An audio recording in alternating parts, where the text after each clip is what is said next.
اعوذ باللہ من الشیطان الرجیم، بسم اللہ الرحمن الرحیم۔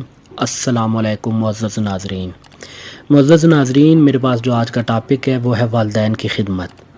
والدین کی خدمت، اس ٹاپک کو بیان کرنے کے لیے میں جس ہستی کا سہارا لینے والا ہوں ان کا نام ہے حضرت محمد صلی اللہ علیہ وآلہ وسلم۔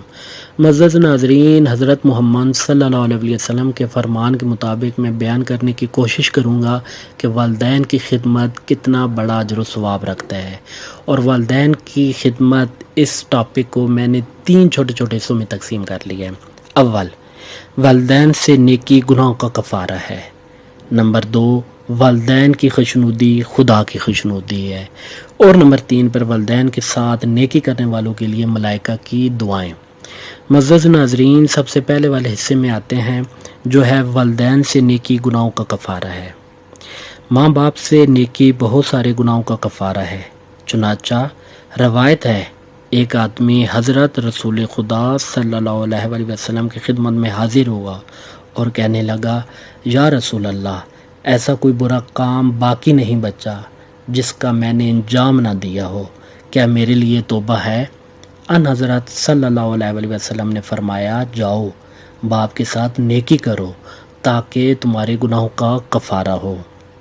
جب وہ نکل گیا تو آپ صلی اللہ علیہ وآلہ وسلم نے فرمایا، اگر اس کی ماں زندہ ہوتی تو اس کے ساتھ نیکی کرنا زیادہ بہتر ہوتا۔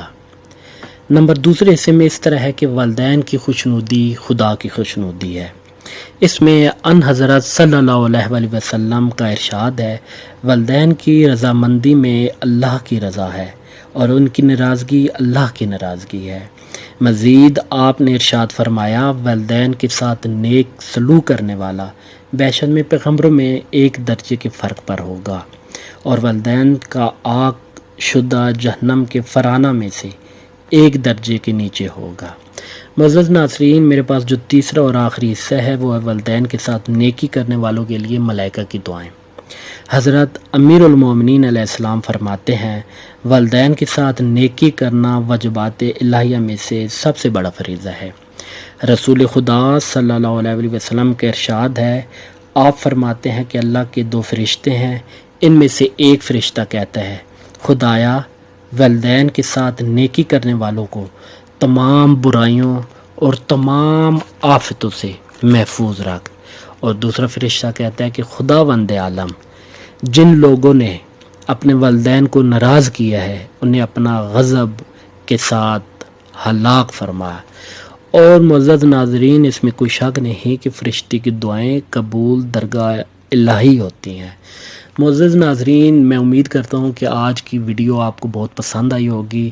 مجھے سپورٹ کیجیے گا تاکہ ایسے بہت سارے واقعات آپ کے لیے میں لے کر آؤں اور جس سے آپ کے اور میری اصلاح ہوتی رہے۔ تب تک کے لیے اللہ حافظ۔